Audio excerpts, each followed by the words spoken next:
एक थी।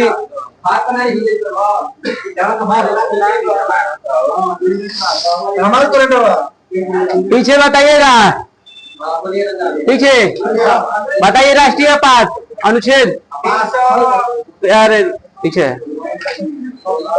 चलिए, बगल में पीछे ये बताइए। 352 बगल में बताइए। राजकीय पाठ, राष्ट्रीय पद भी 352, राजकीय पद भी 352, राष्ट्रीय पाठ 352, राजकीय राजकीय राजकीय या राष्ट्रपति शासन वगैरह कहा जाए यार। मैंने पूछ राजकीय पद तो फिर ठीक, ये क्वेश्चन पूछ देगा राजकीय पद तो छोड़। चलो ठीक है। रंजन बताइए तो, रंजन द्वितीय आपात किस अनुच्छेद के तहत लगाया जाता है और किस देश से लिया गया है प्रावधान? किस देश से लिया गया है? चलिए बगल में बताइए, किस देश से लिया गया है? हाँ ठीक है, अमेरिका से। आप बताइएगा कि जब राष्ट्रीय पाठ 352 लागू होता है तो कौन सा अनुच्छेद है जो स्वतः लागू हो जाता है? 358। पीछे बताना है। हम बरगत नहीं की सब तो बोलते था नहीं। चलिए हरिओम बताइए, जब राष्ट्रीय आपात 352 लगता है तो कौन सा अनुच्छेद है जो अपने आप लागू हो जाता है? 358। चलिए बगल में बताइएगा, जब 358 स्वतः लागू हो जाता है तो किस प्रकार के माने अधिकारों को निलंबित कर दिया जाता है? किस अनुच्छेद को? बगल में बताइए। कौन सा अनुच्छेद को निलंबित कर दिया जाता है? बस इतना बताइए। ठीक है 19, ठीक है। बगल में आप बताइएगा कि जब 358, आपसे क्वेश्चन अलग से है कि अगर किसी राज्य का संवैधानिक तंत्र विफल हो जाता है तो वहां पर राष्ट्रपति शासन लागू हो जाएगा। ये बात किस अनुच्छेद में कहा गया? 365। ध्यान से पहले सुन लीजिए, उसके बाद क्वेश्चन पूछिएगा। 365 देखिए, अगर संवैधानिक तंत्र विफल कहेगा तो 365, अगर कहेगा कि बहुमत सरकार के द्वारा माने शासन होगा तो ये बात कहेगा 355। माने देख लीजिएगा, हम पढ़े हैं इतना ही, इसमें भी दिया है। हाँ हाँ हाँ 365 के तहत लागू लगाया जाता है, देख लीजिएगा। हाँ, संवैधानिक तंत्र अगर विफल हो जाता है तो वहां पर राष्ट्रपति शासन 365 अनुच्छेद के तहत लगता है। बताइएगा कहां तक गए थे आप बताइएगा ना कि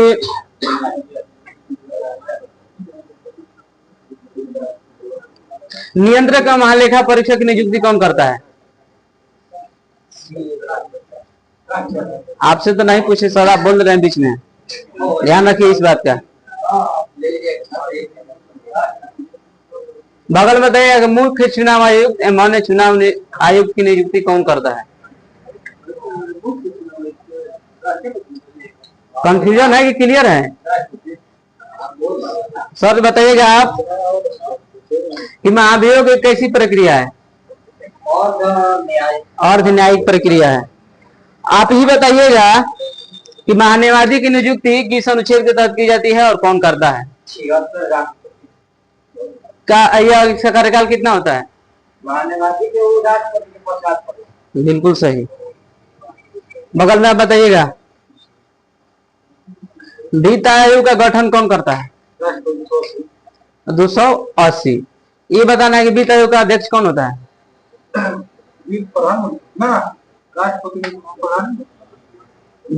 वित्त आयोग का अध्यक्ष होता है वित्त मंत्री। आज ही क्वेश्चन आया था, बताना है। बगल में मुरली, अंतर्राज्यीय परिषद प्रधानमंत्री। आप बताइए क्वेश्चन कि कोई भी संसद के अधिवेशन के इनकी बैठक को बुला सकता है, उसका सत्रावसान कर सकता है। ये अधिकार किसको है? राष्ट्रपति की। और उसका अधिवेशन का अध्यक्षता कौन करता है? नहीं, लोकसभा के अध्यक्ष। बगल में बताइएगा राष्ट्रपति को मंत्रणा देने के लिए या सलाह देने के लिए एक मंत्री परिषद होगा। ये बताना है आपको कि राष्ट्रपति का ये कौन सा शक्ति है, वित्तीय शक्ति है कि न्यायिक शक्ति है कि कार्यकारी शक्ति है, ऐसे बताना है। कार्यकारी शक्ति है। आप ये बताइएगा एक और क्वेश्चन,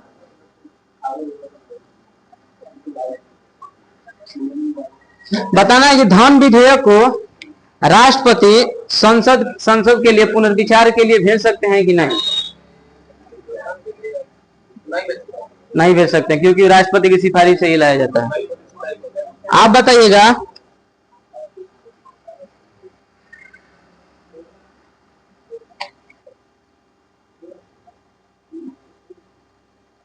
राष्ट्रपति का पद किन किन परिस्थितियों में खाली हो सकता है? एक आध दो जो बता दीजिए। क्या चीज? ये खाली थोड़े होता है भाई, देश से बाहर चले गए तो खाली हो गए। हाँ, मृत्यु हो गया। हाँ ठीक, बोलिए। और राष्ट्रपति नागरिकता खत्म हो जाए, खुद है नागरिकता के तय करिए। इस्तीफा दे दे, कोई के त्याग पत्र दे दे, दूसर की माफी लग जाओ, तो बताए पड़ी ना उनका निर्वाचन अवैध घोषित हो जाओ। जवन निर्वाचन आयोग जन बाटे उनका जन बाटे निर्वाचन की प्रक्रिया भइल बा अवैध घोषित कर दे कि इनका निर्वाचन भइल गलत तरीके से भइल बा। पीछे से फिर बताइएगा कि अनुच्छेद 19 क्या है? मौलिक अधिकार तो पूरा 12 से लगाइए, पूरा पढ़ना है।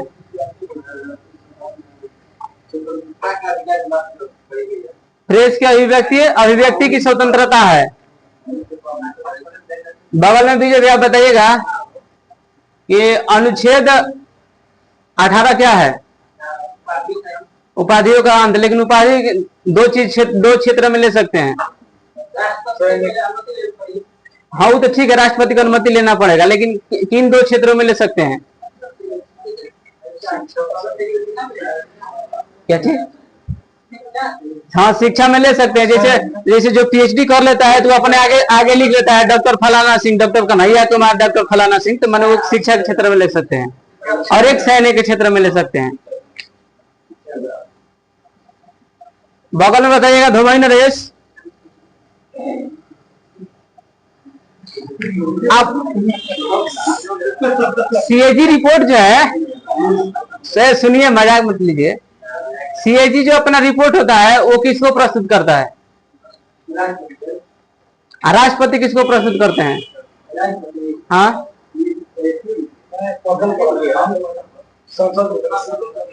संसद के पोर्टल पर राष्ट्रपति रखते हैं। वो जो रिपोर्टर होगा वो लोकसभा का अध्यक्ष जाएगा। लोकसभा का अध्यक्ष मानो फिर विपक्ष के नेता के दिन की लौट देखा जांच कर चाहता हो तो अपन जांच कर देख लो। ठीक बोलो। विपक्ष देखो रिपोर्ट अभी जन बिहार सरकार में जो है उजागर भइल बाटे, वो कैसे भइल बाटे? विपक्ष अपन देखल कि में काछे कहाँ है तू भइल बाटे है ना। 70,000 करोड़ के घोटाला है कुल ना पैसा वाला 70,000 करोड़ शायद।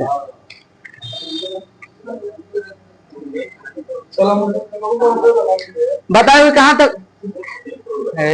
हाँ तेजू, बताइएगा कि राष्ट्रपति के उम्मीदवार बनने के लिए कौन प्रस्तावक और कौन अनुमोदक होना चाहिए?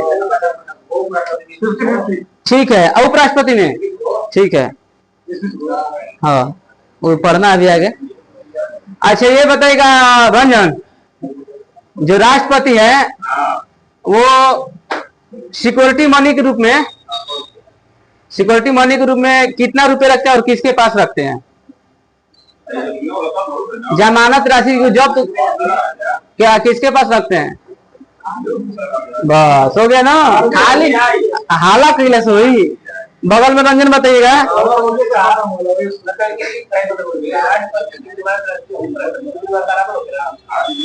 हाँ राशि सेम होता है 15,000। रंजन बताइएगा कि राष्ट्रपति की जमानत कब जब्त हो सकता है? ठीक है,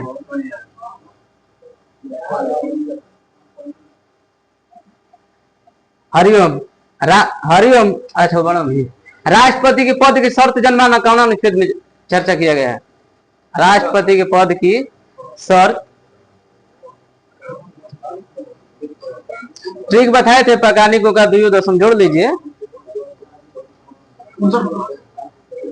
59। हरिओम आप बताइएगा।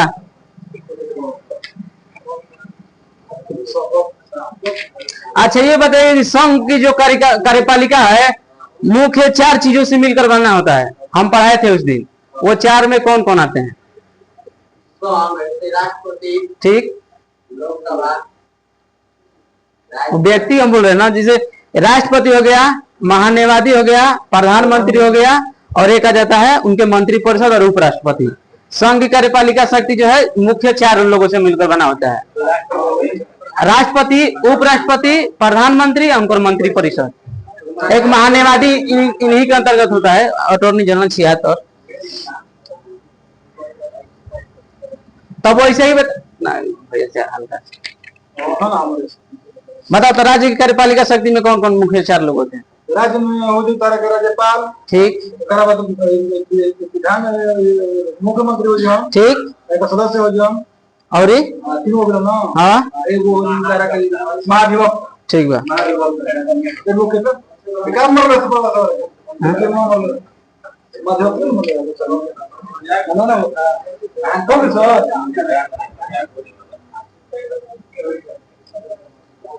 बताओ बगल में देखिएगा आप कि राष्ट्रीय वन नीति कब आया था? पहले आप चुप रहिए, आपको बोलने की बहुत क्यूरियोसिटी ज्यादा है। राष्ट्रीय वन नीति कब आया था?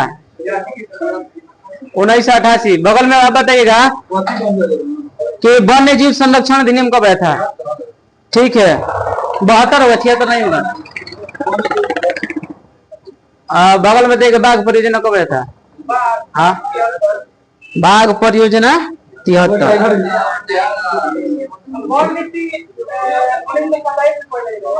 हाँ तो आजादी से पहले आया था। देखिए राष्ट्रीय वन नीति है तो 1988, क्यों वन नीति कहेगा तो 1952। हाँ 1952। आजादी के बाद 27 तो वही ना होगा कि आजादी से पहले पूछेगा तो क्वेश्चन वहां पर जोड़ेगा कि आजादी से पहले कब वन नीति लाया गया था। पहला तो अगर पहले मरा गई तो आजादी के बाद कही तो लेबे के पड़ी 1952। तो 1927 मरियो, 1927 में पहले मरियो। आप बताइएगा ना अनुच्छेद 40 क्या था? पंचायतों का गठन। बगल में देगा अनुच्छेद 41 क्या था? दमन। दमन में तो 3 ट्रिक था। चलिए अभी बताइए 41 अनुच्छेद 41। हाँ क्या चीज मैंने दशा कुछ दशा में शिक्षा काम में छूट दिया जाए, वही के तरफ मनरेगा के स्थापना जो अनुच्छेद 41 के तहत ही किया गया। अगर नहीं देगा तो अनुच्छेद 43 भी मारिएगा। सुन लीजिए मौ वाला मनोचित दशा जन 42। हाँ उसी का ट्रिक है दमा। हाँ चलिए आप ही बताइए। अब हाथी परियोजना कब आया था? तेंदुआ 9 हम बताए थे। गेंडा 5 ना? हाँ गेंडा 5 तेंदुआ 9 नहीं, उसके बाद गेंडा हमको नहीं याद है, बस 5 हमको नहीं याद है। हम बताए थे स्नो लियोपर्ड यानी कि तेंदुआ जनवरी 2009। हम थोड़ा हम इसीलिए जो याद नहीं रहता हम बोलते नहीं याद है भाई। हाथी वो कन्फर्म सही है। आप ही बताइए ना कि पारिश्रमिक अधिनियम कब आया था? पारिश्रमिक अधिनियम कब आया था? हाँ बोलिए पारिश्रमिक अधिनियम कब आया था? 76। बगल में आप बताइएगा कि अनुसूचित जनजाति, ठीक, और एसी एम एसटी के जन बाटे शिक्षा के क्षेत्र में या होने के पैसा वैसा के रूप में तनी मनी छूट दिया है, वो अनुच्छेद के चर्चा कौन नाम के लिए? हाँ ना बोलिए, बगल में बताइए। 46 ठीक है, बताइएगा। सरकार का कर्तव्य होगा कि लोगों को पोषाहार स्तर एवं जीवन स्तर को ऊंचा करने के लिए माने विभिन्न प्रकार की कौन सी पोषाहार उपलब्ध है, जैसे स्कूल में कराती है ना बच्चे, तो उसका अनुच्छेद 47।